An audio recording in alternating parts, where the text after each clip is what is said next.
ఒకసారి పవన్ కళ్యాణ్ గారు ఒక సభలో కొంచెం గట్టిగా ఇచ్చారు కదా, పునాదులు తొక్కేస్తానని. సో ఇలాంటి ఇంకా డైలాగులు ఏముంటాయో చూడాలి. అంటే పవన్ కళ్యాణ్ గారు పిఠాపురంలో ఏమి అంటే కొంచెం డిసప్పాయింట్ అయ్యారు. అక్కడ ఉన్న కొంతమంది ఊళ్ళో ప్రజలు. కొంతమంది అక్కడ ఇన్స్టాగ్రామ్ లో కానీ డైరెక్ట్ గా కానీ వెళ్ళినప్పుడు కొంతమంది ఏమన్నారంటే కొంచెం డల్ అయింది. పవన్ కళ్యాణ్ గారు వచ్చాక కొంచెం ఎందుకో మిస్ అవుతున్నాము, ఓట్లు వేసేసాము గెలిపించామన్న ఒక చిన్న వాళ్ళకి వెలితి అయితే ఉంది. సో ఈ సభతోటి వాళ్ళకి కొంచెం హ్యాపీ ఉంటుంది. అంటే అధికారంలోకి వచ్చాక మొట్టమొదటిసారి హోలీ అని చెప్తున్నారా? అంటే మరి హ్యాపీ కదా. ఇప్పుడు చాలా రోజుల తర్వాత ఆయన ఈ మధ్య కాలంలో చూస్తున్నాం కదా, మాలలు వేసుకోవడం ఇవే సరిపోతున్నాయి, అసలు బయటికి ఎక్కడికి వెళ్ళడానికి కూడా లేదు. ఆయన సినిమాలు ఆగిపోయినాయి. సో ఇలాంటి టైంలో ఈ సభ అనేది ముఖ్యం. సో ఇప్పుడు ఏం ప్రసంగిస్తారో అనేది మనం చూడాలి.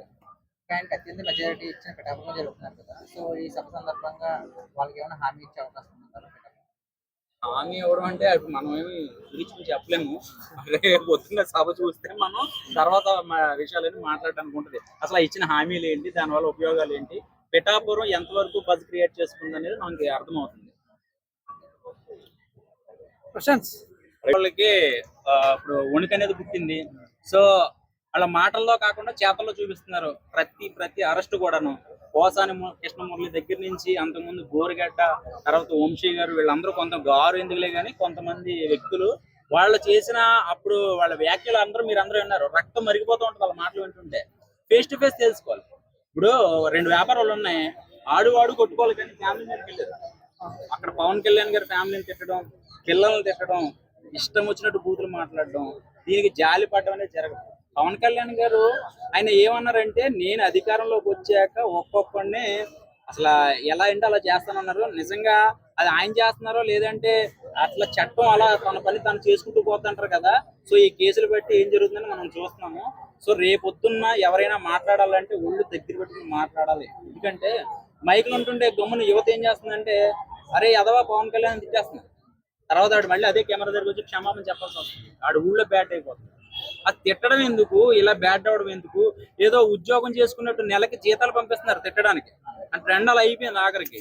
సో అది అయితే మాత్రం కరెక్ట్ కాదు. రేపొద్దున దీనికోసం కూడా పవన్ కళ్యాణ్ గారు మాట్లాడాలి.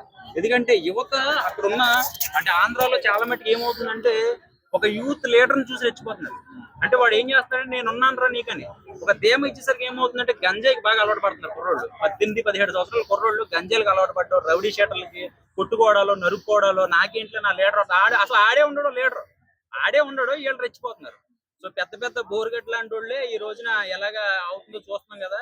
సో ఇవన్నీ దృష్టిలో పెట్టుకుని రేపొద్దున రానున్న రోజుల్లో తెలుగుదేశం పార్టీ వచ్చాకనండి చాలా మట్టి తగ్గిపోయింది.